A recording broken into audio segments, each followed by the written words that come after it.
연애를 하면서 이 사람 나한테 관심 있는 걸까? 이런 생각이 드신다면 이미 답은 나온 셈입니다.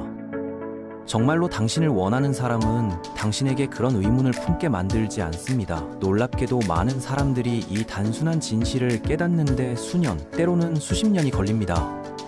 왜 우리는 이렇게 명백한 사실을 외면하고 살아가는 걸까요?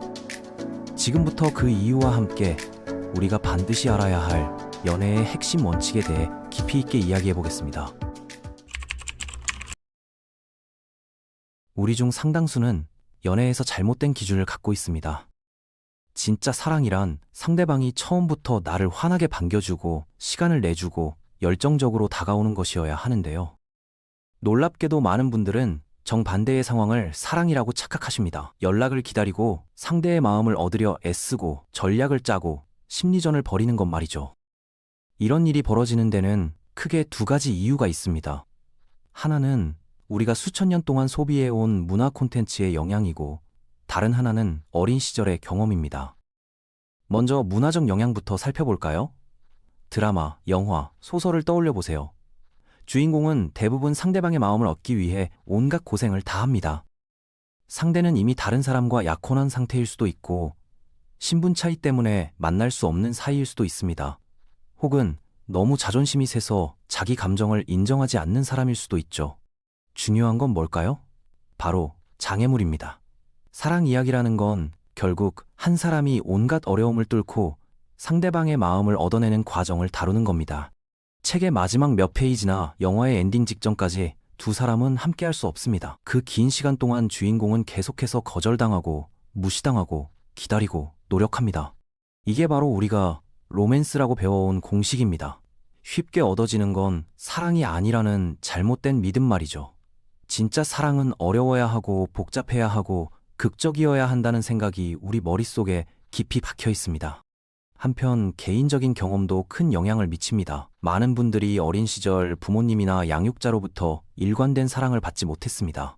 부모님이 일에 너무 몰두해 있었거나 우울증이나 중독 문제를 겪고 있었거나 다른 가족 구성원에게만 관심을 쏟았던 경우가 있습니다. 혹은 재혼 가정에서 새로운 배우자에게만 집중했을 수도 있죠. 이런 환경에서 자란 아이는 어떤 결론을 내릴까요? 사랑이란 원래 힘든 거구나. 내가 충분히 노력해야 겨우 관심을 받을 수 있구나 라고 배우게 됩니다. 사랑받기 위해서는 끊임없이 증명해야 하고 기다려야 하고 경쟁해야 한다는 패턴이 몸에 배는 거죠. 자기가 부족하다고 느끼고 언젠가는 인정받을 거라는 희망을 붙잡고 살아갑니다. 이 두 가지 영향이 결합되면 어떤 일이 벌어질까요? 연애를 시작할 때 아주 이상한 행동을 당연하게 여기게 됩니다. 예를 들어볼까요? 만남에서 상대가 당신 정말 좋은데 다음에 만날 수 있는 건 한 달 뒤에요? 라고 말합니다. 정상적인 상황이라면 이건 말이 안 되는 소리죠. 다만 우리는 이걸 받아들입니다. 바쁜가 보다 나한테 관심은 있으니까 괜찮아 라고 생각하면서요. 한 달이나 기다리게 만드는 사람이 정말 당신을 원하는 걸까요? 또 다른 예시를 들어볼까요? 상대가 지금 당신 포함해서 4명 정도 만나보고 있어요.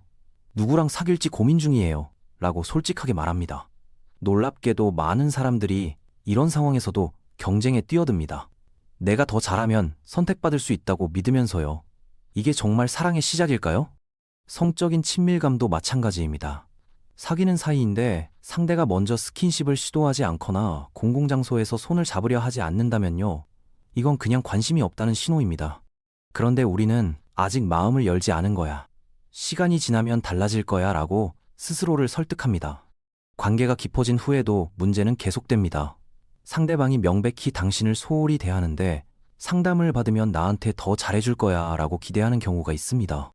혹은 주말 저녁에 당신보다 친구들과 노는 걸 더 선호하는 사람에게 나도 재미있는 사람이야 라고 증명하려 했습니다.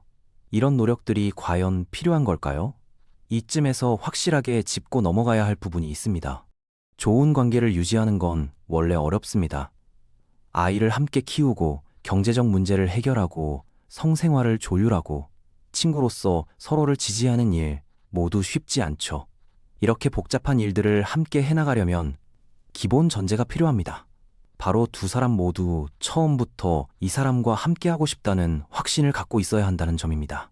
출발선에서부터 한 명이 머뭇거린다면 그 뒤의 여정은 더욱 힘들어질 수밖에 없습니다.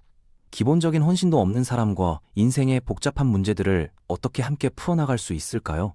물론 이해는 됩니다. 애매하게 행동하는 사람들에게 끌리는 건 어느 정도 자연스러운 일입니다. 연락을 잘 안 하는 사람, 메시지에 답장을 늦게 하는 사람, 힘들었던 과거 때문에 마음의 문을 닫은 사람들이죠. 이런 사람들은 뭔가 특별해 보입니다. 매력적이고 신비롭고 도전적으로 느껴집니다. 그들의 관심을 얻어내면 뭔가 대단한 걸 성취한 것 같은 기분이 들기도 하고요. 반면 우리는 로맨틱한 소설 속 주인공이 아닙니다. 불행했던 어린 시절을 반복할 필요도 없고 상대방의 힘든 과거를 내가 치유해줄 책임도 없습니다. 핸드폰 배터리가 없다며 연락을 안 하는 게 사랑 일리 없습니다. 당신이 보낸 메시지는 무시하면서 다른 사람 SNS에는 좋아요를 누르는 게 사랑 일리 없죠. 당신이 정당하게 관심과 시간을 요구했을 때 너무 집착하는 거 아니야? 라며 방어적으로 나오는 것도 사랑이 아닙니다. 이런 신호들을 무시하면 안 됩니다.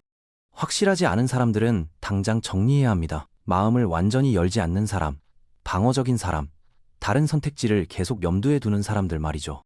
이렇게 하면 만나는 사람의 대부분을 걸러내게 될 겁니다.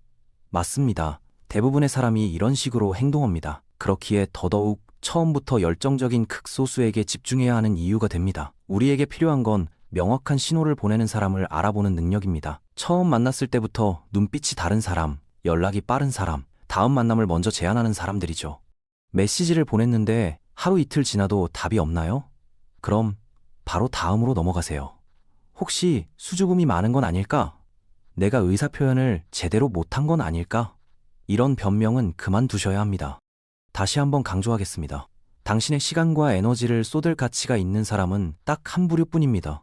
설득이 필요 없는 사람, 이미 당신을 많이 좋아하는 사람, 어디 있는지 언제 답장할지 궁금하게 만들지 않는 사람이죠. 당신에게 헌신하는 게 자연스러운 사람이어야 합니다. 그래야 진짜 중요한 일, 즉 함께 살아가면서 마주하는 현실적인 문제들에 집중할 수 있습니다. 나머지 사람들은 어떨까요? 흥미롭고 외모도 훌륭하고 인도 여행 다녀온 뒤 15년 반쯤 지나면 마음을 바꿀지도 모릅니다. 밤늦게까지 당신과 논쟁하는 걸 즐기고 영화나 심리학 케이스 스터디에 완벽한 소재가 될 수도 있죠. 다만 한 가지는 확실합니다. 그들은 당신의 소중한 인생을 낭비하게 만드는 사람들이라는 사실입니다. 시간은 되돌릴 수 없습니다. 진심으로 당신을 원하는 사람을 찾는 데 집중하세요.